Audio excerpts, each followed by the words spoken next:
Today we're going to start talking about what it means to complete the square. Completing the square is another way of solving quadratic equations.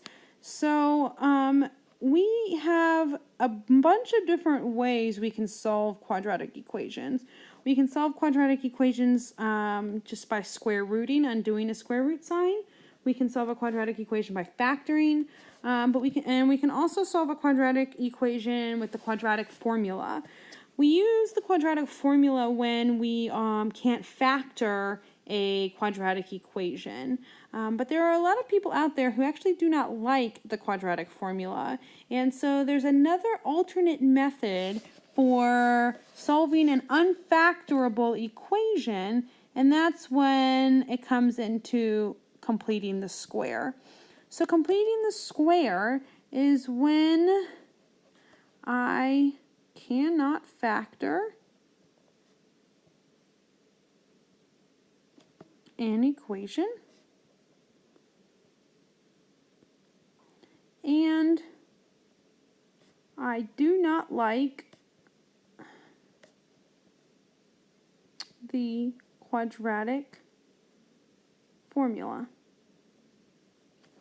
So I always use completing the square when I can't factor, but I don't like the quadratic formula. A lot of people don't like the quadratic formula. They say, oh, it takes too long, it's annoying, it's easy to mess up. So completing the square is just another way of solving an unfactorable equation.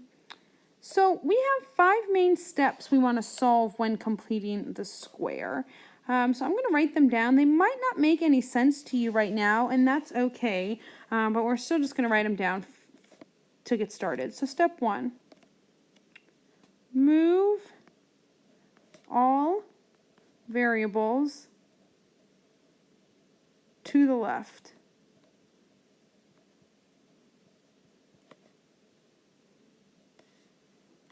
When I say to the left, I mean to the left of the equal sign. Step 2 is move all constants to the right.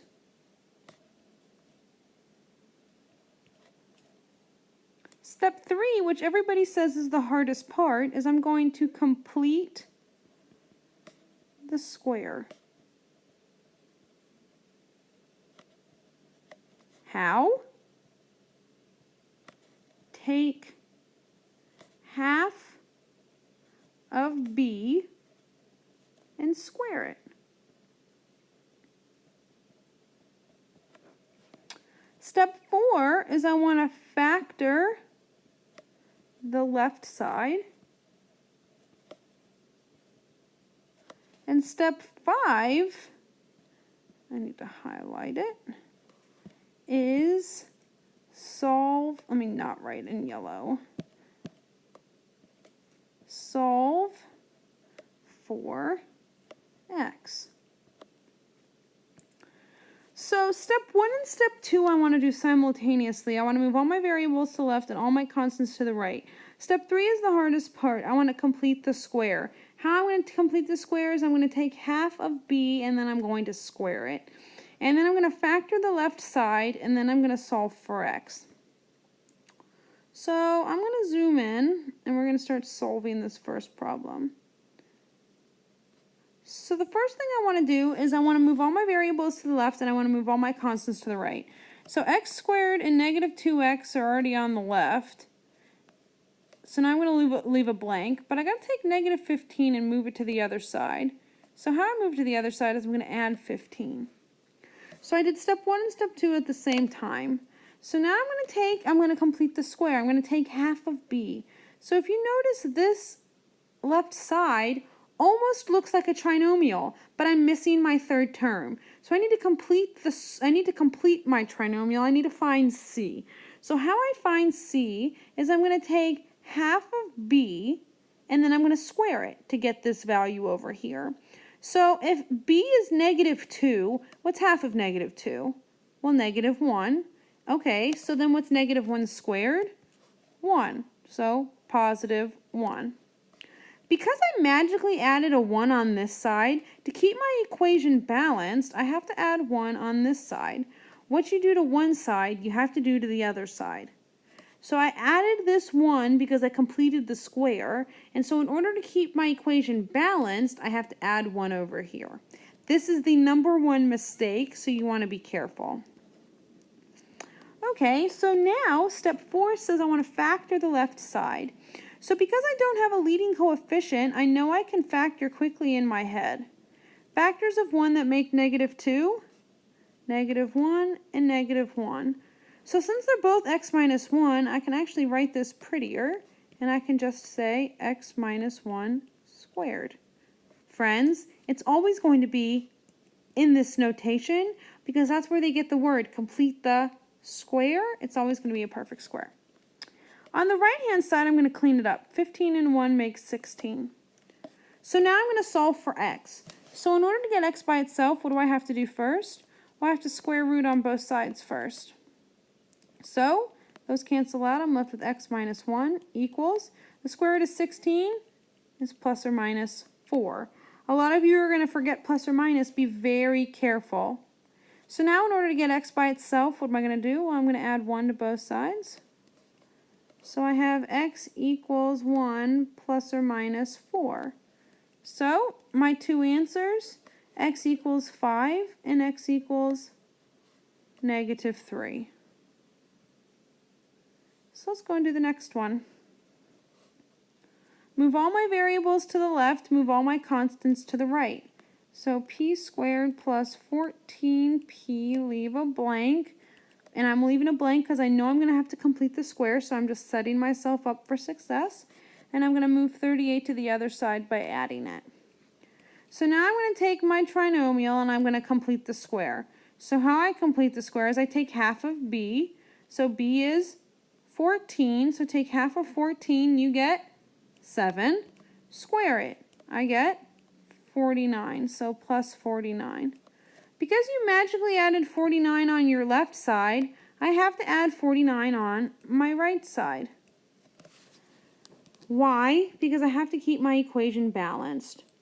So now I'm going to factor my left side, and I know it's going to be in this notation because that's where completing the square gets its name.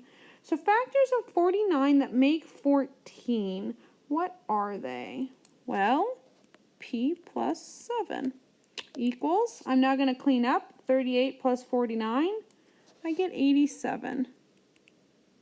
So now I'm going to solve for x. What am I going to do to solve for x? So I'm going to square root on both sides. I get p plus 7 equals, I want my answer in simplest radical form, so I gotta come over here and ask myself, okay, well, can 87 be simplified? 87 divided by 3 is 29. Both of those are prime, so I can't do anything. So it's just going to be plus or minus rad 87. So now I got to get p by itself. So what am I going to do now? I'm going to subtract 7 on both sides. This value always goes in the front. So p equals -7 plus or minus rad 87. Let's do the next one.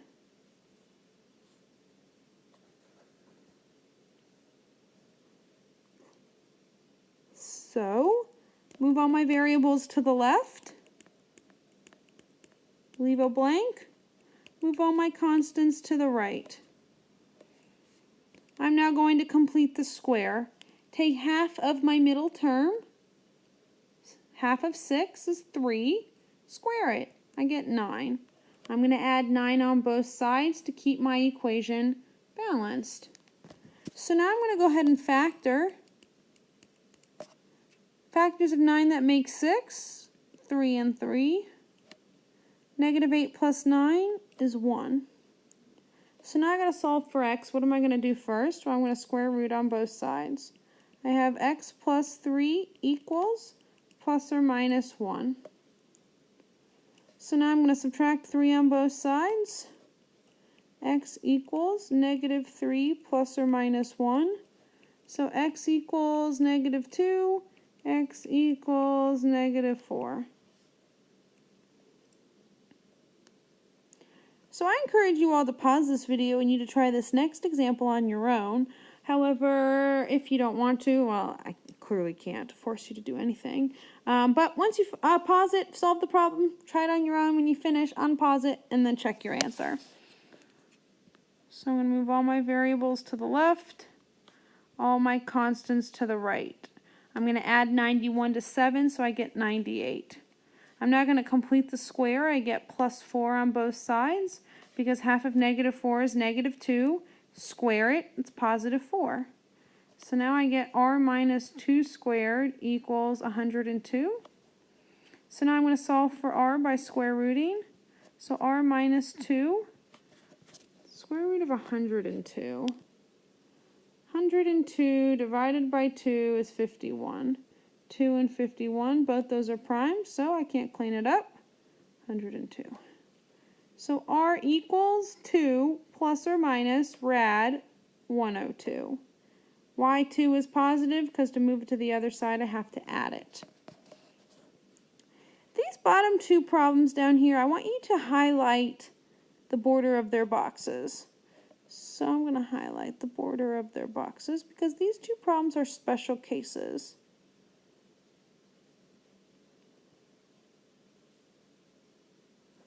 If we take a look at this first one, why do you think this is a special case? Well, it's a special case because k squared has a leading coefficient. I cannot complete the square if k squared's leading coefficient is anything other than 1.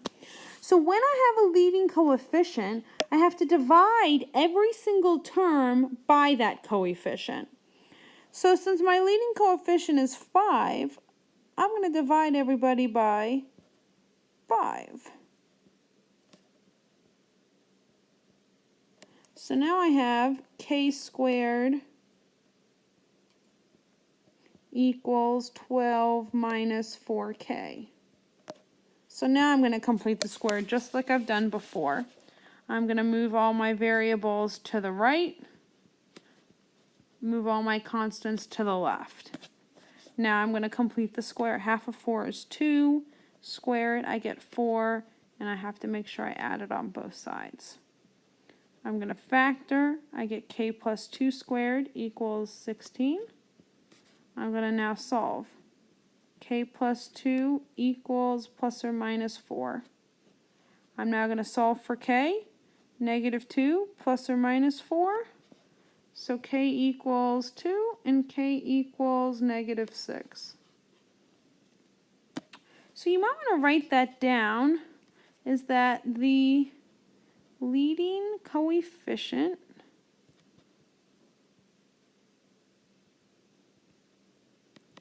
must always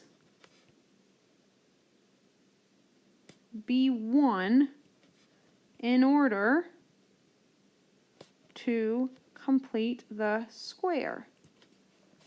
If it's not, divide every term by the coefficient.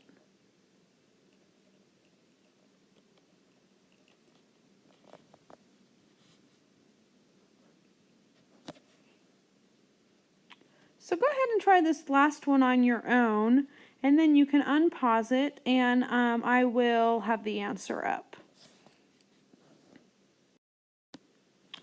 So I've put the answer up for you to watch, or for you to see and to be able to check your work.